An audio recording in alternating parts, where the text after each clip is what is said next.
Vadodara police દ્વારા ગણેશ વિસર્જન અને ઈદના તહેવારને લઈને યોજાઈ પત્રકાર પરિષદ। પોલીસ દ્વારા વિસર્જનને લઈને વિવિધ ગણેશ મંડળના આયોજકો સાથે બેઠક યોજાઈ। વિસર્જનની કામગીરી માટે પોલીસે વિવિધ 10 જેટલા કૃત્રિમ તળાવ ખાતે પાર્કિંગ, એન્ટ્રી અને એક્ઝિટ ગેટ બનાવ્યા। વિસર્જનની કામગીરી દરમિયાન વિવિધ જાહેરાત માટે કરવામાં આવ્યું છે આયોજન।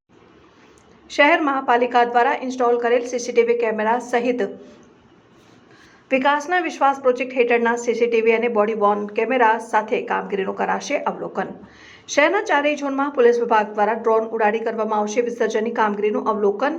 શહેર પોલીસની સાથે બહારથી આવેલ 3000 પોલીસ કર્મીઓ પણ સામેલ થશે વિસર્જન કામગીરીમાં। પેરામિલિટરી, આરપીએફ, બીએસએફ સહિતની વિવિધ એજન્સી પણ જોડાશે।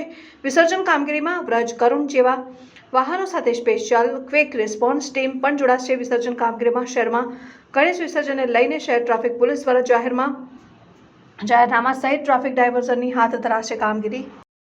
7 ઓગસ્ટથી 6 સપ્ટેમ્બર સુધી વડોદરા શહેરમાં ગણેશ ચતુર્થીનું ઉજવણી થઈ રહ્યું છે અને આના ભાગરૂપે અત્યાર સુધી કેટલાક ગણેશોના આગમન, સ્થાપના અને પૂજા આરતીના કાર્યક્રમો અત્યારે શહેરમાં ચાલી રહ્યું છે। આવતીકાલે જૂનીગઢી ગણેશથી વિસર્જનની પ્રક્રિયા શહેરમાં શરૂ થનાર છે। આના અનુસંધાને વડોદરા શહેર પોલીસ દ્વારા તમામ પ્રકારની સુરક્ષા વ્યવસ્થા ગોઠવવામાં આવેલ છે।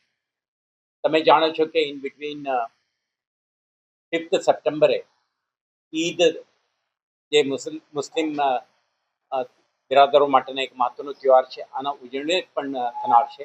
આને પણ ધ્યાનમાં રાખીને વડોદરા શહેર પોલીસ દ્વારા તમામ બંદોબસ્ત એક શાંતિપૂર્ણ માહોલમાં સંપન્ન થાય તે માટેના તમામ આયોજનો કરવામાં આવે છે। અત્યાર સુધી વડોદરા શહેરમાં લગભગ 1700થી વધારે લાયસન્સ ધરાવતા ગણેશ આઇડલ્સની સ્થાપના થયું છે અને છેલ્લા 4 વીકથી આ ગણેશની આગમન, સ્થાપના, પૂજા આરતી અને વિસર્જન માટે કેટલાક પૂર્વ તૈયારીના ભાગરૂપે આપણે આયોજકો સાથે બેઠકો યોજી છે। એમને પંડાલમાં કરવાની થતી કેટલાક સુરક્ષા વ્યવસ્થા અંગે વિગતવારની ઇન્સ્ટ્રક્શન આપી છે। સાથે સાથે વડોદરા મ્યુનિસિપલ કોર્પોરેશન સાથે સંકલન કરીને વિસર્જન માટે જરૂરી પડતી આર્ટિફિશિયલ પોન્ડની જે કન્સ્ટ્રક્શનની એક્ટિવિટી છે અને તેના લોજિસ્ટિક અરેન્જમેન્ટ છે તે અંગે પણ ડિટેલ્ડ આપણા પ્લાનિંગ અને કોઓર્ડિનેશન થઈ ચૂક્યા છે। સાથે સાથે અન્ય વિભાગો MGVCL, BSNL, fire services department, revenue વિભાગ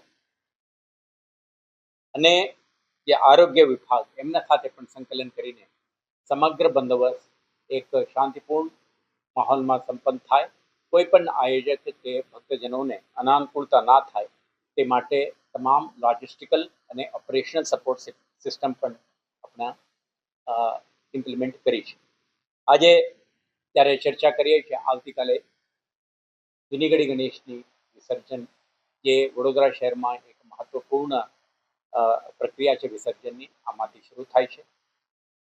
અત્યાર સુધી આપણે લિમિટેડ સંખ્યામાં આર્ટિફિશિયલ પોન્ડ્સ હતા અને ધ્યાને રાખીને આપણે લગભગ 9 આર્ટિફિશિયલ પોન્ડ્સ અત્યારે આપણે કાર્યરત કરી છે। એક આપણા એજમાં એટલે ભાયલી ખાતે વડોદરા ગ્રામ્ય વિસ્તારમાં આવે છે, પરંતુ શહેરને કેટર કરે એવું કરીને 10 મેજર આર્ટિફિશિયલ પોન્ડનું આપણે નિર્માણ કરી છે